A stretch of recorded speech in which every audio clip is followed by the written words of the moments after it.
नमस्कार बच्चों, आज हम दूसरी इकाई 5वां पाठ अतीत के पत्र पढ़ेंगे।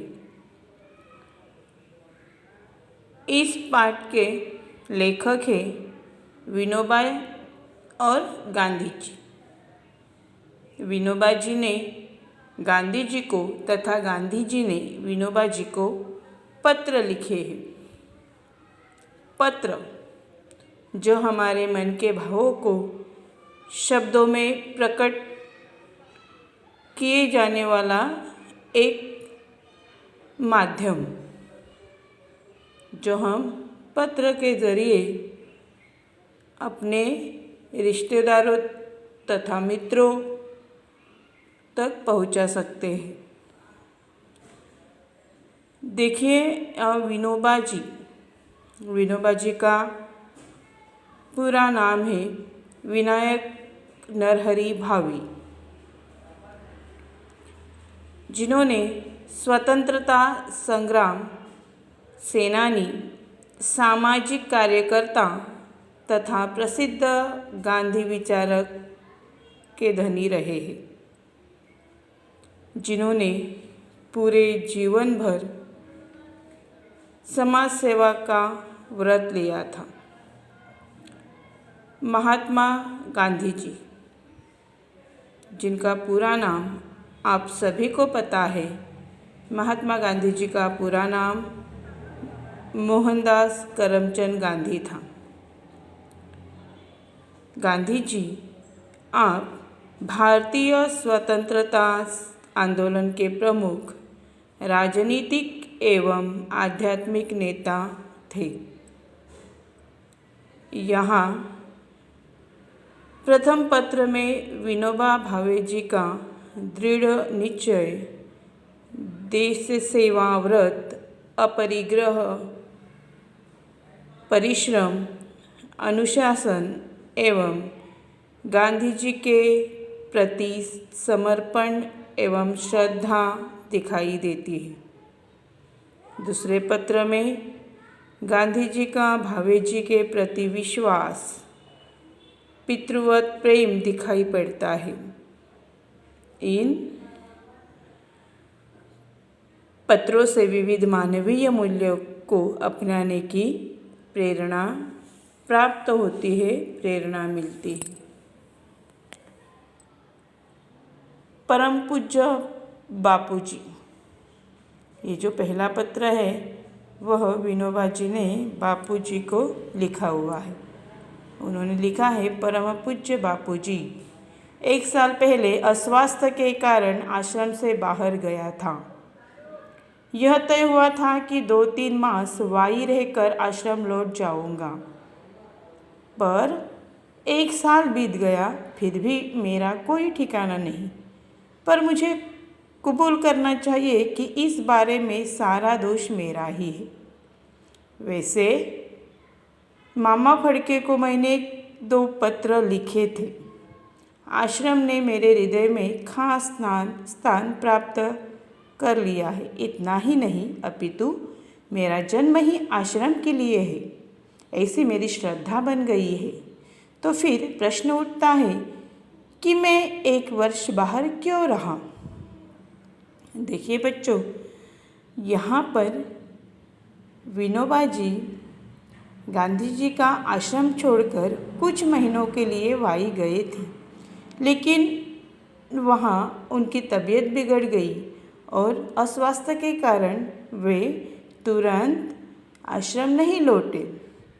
इन दरमियान उन्होंने मामा फड़के जी को पत्र भी लिखा था कि वे आश्रम क्यों नहीं लौट पाए। आश्रम ने विनोबा जी के मन में, हृदय में एक खास स्थान, खास जगह प्राप्त कर ली है। और विनोबा जी का यह कहना है कि उनका जन्म ही सिर्फ आश्रम के लिए बना है। मतलब आश्रम के ज़रिए लोगों की सेवा करना, देश सेवा करना, यही अब उनके जीवन का अंतिम लक्ष्य बन गया है। लेकिन उनका कहना है कि मैं 1 वर्ष बाहर रहा, फिर क्यों रहा, इसमें सारा दोष मेरा ही है। लेकिन उसका स्पष्टीकरण वे गांधी जी को दे रहे हैं। जब मैं 10 वर्ष का था तभी मैंने ब्रह्मचर्य व्रत का पालन करते हुए देश से सेवा करने का व्रत लिया था। देखिए बच्चों, 10 साल का लड़का जो इतना बड़ा संकल्प करता है, ब्रह्मचर्य का व्रत लेता है, जिसने जन्म भर शादी न करने का व्रत लिया है और अपना पूरा जीवन देश सेवा के लिए समर्पित कर दिया है। यह समर्पण का भाव देखिए कितना अजीब है। मतलब 10 साल के बच्चों में ऐसे ख्याल आना ये कितनी बड़ी बात है। आज हम देखते हैं कि 10 साल की उम्र में ज़्यादा से ज़्यादा बच्चे क्या सोचेंगे, कुछ नहीं। आज के बच्चों में इतनी गहन विचार शक्ति दिखाई नहीं देती। उसके बाद मैं हाई स्कूल में दाखिल हुआ। उस समय मुझे भागवत गीता के अध्ययन का शौक़ लगा, पर मेरे पिताजी ने दूसरी भाषा के तौर पर फ्रेंच लेने की आज्ञा दी। देखिए, जब वे हाई स्कूल गए तो उनकी इच्छा थी कि भागवत गीता पढ़े, भागवत गीता के बारे में अध्ययन शुरू करें। बच्चों, भागवत गीता, जिसे भगवत गीता कहा जाता है, हिंदू धर्म का महत्वपूर्ण ग्रंथ। इसके रचिता वेदव्यास जी है। भागवत गीता में 18 अध्याय और 700 श्लोक है। यह अत्यंत लोकप्रिय ग्रंथ है। यह केवल भारत देश में ही नहीं, पूरे विश्व में प्रसिद्ध है। ऐसा भगवत गीता जो हमें जीवन जीना सिखाता है। लेकिन विनोबा जी के पिताजी की जिद थी कि वे दूसरी भाषा के तौर पर फ्रेंच ही सीखें, और उन्होंने अपने पिताजी के इच्छा के अनुसार फ्रेंच का ज्ञान लेना ही मुनासिब समझा। पर तो भी गीता पर का मेरा प्रेम कम नहीं हुआ था, और तभी से मैंने घर पर ही खुद ब खुद संस्कृत का अभ्यास शुरू कर दिया था। बिना शिक्षक के, अध्यापक के उन्होंने संस्कृत अपने आप सीखना शुरू कर दी, क्योंकि भागवत गीता के प्रति उनकी रुचि बढ़ गई थी। मैं आपकी आज्ञा लेकर आश्रम में दाखिल हुआ, पर उसी समय वेदांत का अभ्यास करने का अच्छा मौका हाथ लगा। मतलब विनोबा जी ने गांधी जी की आज्ञा लेकर ही वे आश्रम में दाखिल हुए। वे आश्रम में रहने के लिए आए, लेकिन उसी समय वे कह रहे हैं कि मुझे वेदांत के बारे में, वेदांत की जानकारी लेने का अच्छा मौका मिला। बच्चों, वेद जो हमारे 4 प्रमुख वेद हैं, सामवेद, यजुर्वेद, अथर्ववेद और ऋग्वेद, इनके बारे में जानकारी विनोबा जी ने आश्रम में रहकर प्राप्त कर ली थी।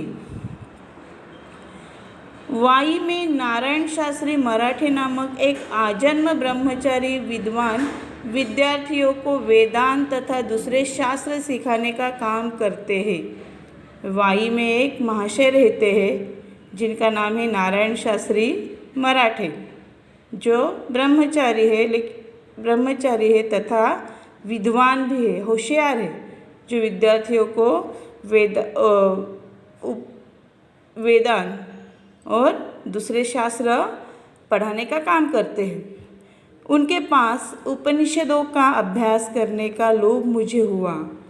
देखिए बच्चों, अब उन्होंने उपनिषदों के बारे में भी जानकारी नारायण शास्त्री मराठे नामक व्यक्ति से हासिल कर लिए हैं। उपनिषद ये हिंदू धर्म के महत्वपूर्ण धर्म ग्रंथ है। इनमें परमेश्वर, ब्रह्म, आत्मा आदि के विषय में ज्ञानपूर्ण विवरण दिया गया है। उनके पास उपनिषदों का अध्ययन करने का लोभ मुझे हुआ। इस लोभ के कारण वाई में मैं ज़्यादा समय रह गया। वाई में वे यूं ही नहीं रहे, तो कुछ नया सीखने का जो उनका इच्छा थी, नया सीखने का उनका जो मंसूबा था, वो उन्हें स्वस्थ बैठने नहीं देता था। इतने समय में मैंने क्या क्या किया यह लिखता हूँ। और वाई में वे ज़्यादा रहे, फिर उन्होंने क्या किया, क्या काम किए, ये सब गांधी जी को वे लिखकर बता रहे हैं। जिस लोभ के खातिर मैं इतने दिनों आश्रम से बाहर रहा, मेरा वह लोभ और उसका कार्य नीचे लिखे अनुसार है। स्वास्थ्य सुधार के निमित्त पहले तो मैंने 10-12 मील घूमना शुरू किया। स्वास्थ्य अच्छा हो इसलिए, अच्छा रहने के लिए, सुधारने के लिए पहले उन्होंने 10-12 मील घूमना शुरू किया। बाद में 6 से 8 सेर अनाज पीसना चालू किया। अनाज पीसने का काम भी उन्होंने किया। आज 300 सूर्य नमस्कार और घूमना, यह मेरा व्यायाम है। देखो बच्चों, कितने 300 सूर्य नमस्कार विनोबा जी निकालते हैं और घूमते हैं। इससे मेरा स्वास्थ्य ठीक हो गया है और इस कारण विनोबा जी का स्वास्थ्य ठीक हो गया है। तो बच्चों, आगे भी उन्होंने क्या क्या काम किया है वाई में रहकर, उसके बारे में हम बाद में देखेंगे। धन्यवाद।